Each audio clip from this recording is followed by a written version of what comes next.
Hi, everyone. I'm Andy Hardt, and along with Tom Hodgson, I'll be commentating the prelim sessions of the men's NCAA swimming and diving championships this week before we hand off to the real pros for finals. The entire meet will be streamed live from the University of Minnesota on ESPN+. Tom, my co-commentator, spent over 3 decades as the head coach of the aptly named University of St. Thomas, and since then has announced a large number of meets at the University of Minnesota and elsewhere. He has a deep well of knowledge of the sport, and I hope that together we can give you at least some sense of the wild thrill that is a championship swim meet at this level. After all the excitement of the women's meet last week, I wanted to give you all a brief preview of the men's meet. Now, there's no way I can match the depth of the analysis, or perhaps the audacity of the predictions, that you'll find in all the excellent SwimSwam previews. So instead, I want to focus more narrowly on what's always the most important question for me going in, which is, why should I watch? Let's start with a team battle. Cal, Texas, Texas, Cal. For 8 straight NCAAs, those 2 teams have been number 1 and number 2 in either order. And indeed, this year, while Texas seems to be a bit down from their best, Cal, the defending champs, lead the psych sheet scoring, and combined with their championship pedigree, this gives them a great chance to win again. But Cal didn't even win their conference meet. They were beaten by Arizona State by just under 80 points. During that 8-year stretch I mentioned, Cal only ever won the NCAA title in years where they had first won the Pac-12 title. Now, there are 2 good reasons to still consider Cal the favorites. First, they have a history of saving their peak until the absolute end of the season. You can bet that Cal has another gear that we have not seen yet this year. And second, they have the most what I'd call depth of top talent in the NCAA. Cal has 6 different swimmers seated in the top 3 in at least one event. No other team has more than 4. And 3 of those 6 are seated number 1 in at least one event, which is also more than any other team. But against that sea of gems, Arizona State brings a central jewel, the sophomore superstar from France, Léon Marchand. Marchand is the closest thing in swimming to the next Michael Phelps and has been speedrunning the NCAA this season like it's his favorite video game. He comes into NCAAs the all-time record holder in all 3 of his individual events, 2 of which he set just last month at Pac-12s. At one point this season, he was the NCAA leader in 7 individual events, and in 2 of the other 6, he's currently ranked in the top 10. Marchand isn't just the best swimmer in the NCAA, he may be the best swimmer in the world, and he's certainly the most versatile. But perhaps none of the teams I mentioned will win. Florida, led by Adam Chaney, Josh Leando, and Alexis Savickas, is a young team that, despite graduating 2 Olympic medalists, is right there in the mix of things. Those 2 metrics where Cal was number 1, Florida is number 2 in both of them. And their core of sprinters is better than anyone's. Or maybe another team will surprise us all. Indiana, NC State, Tennessee, or of course Texas, counted down but not out. In any case, it's the most wide open men's NCAAs that we've had in many years. I want to highlight 3 events, in the interest of time, only 3, that I find to be particularly intriguing.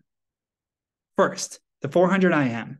The Olympic champ in this event has sometimes been called the king of swimming, and Marchand is surely the king of the NCAA. So why would I even preview this one?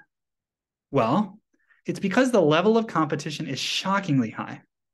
Marchand, the world champion in the 400 IM long course, broke the yards record earlier this season in a dual meet, becoming the first to swim a 3:31 in history.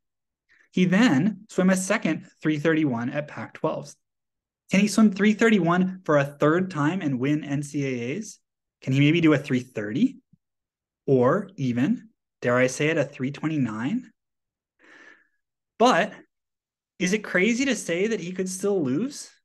If Marchand does falter, or perhaps even if he doesn't, Carson Foster will be right there with him. The Texas junior has himself been 3:35 this season. He was 3:33 last year, and there's a sense that he may have just a little bit more yet to drop.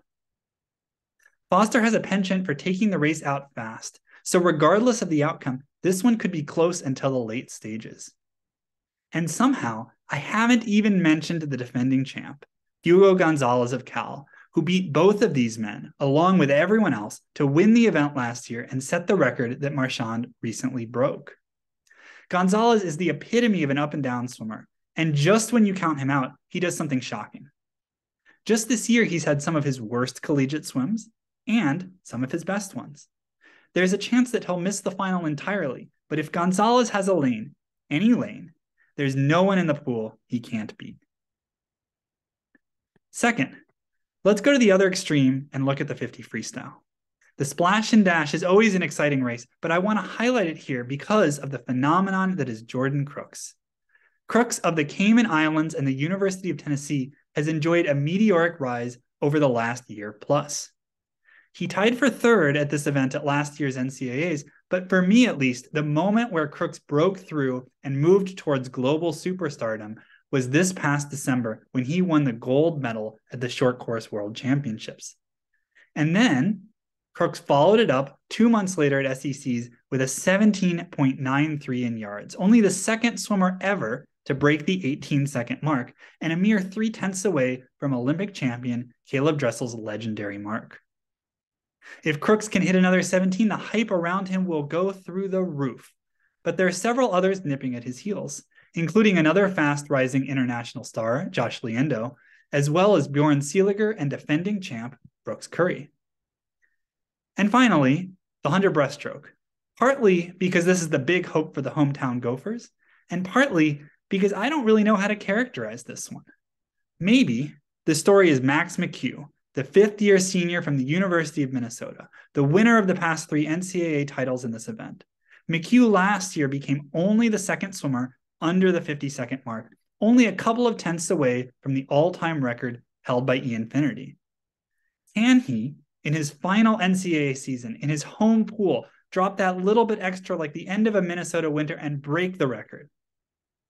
But maybe that's the wrong story entirely, because McHugh isn't even the top seed here. His season best is 7/100ths behind the 50.73 of Alexis Savickas. In fact, there are a total of 6 swimmers within half a second of Savickas' seed, and a full 20 within a second. So we could get a record watch or a wild scramble, and few events can go so quickly from one to the other than the 100 breaststroke. I could go on for hours, and in fact I will. I hope you'll join Tom and me in the mornings and stick around for what are sure to be fireworks in the evenings. The meet starts Wednesday evening and goes through Saturday. Prelims start at 10 a.m. and finals start at 6 p.m. U.S. Central Time. Hope to see you there.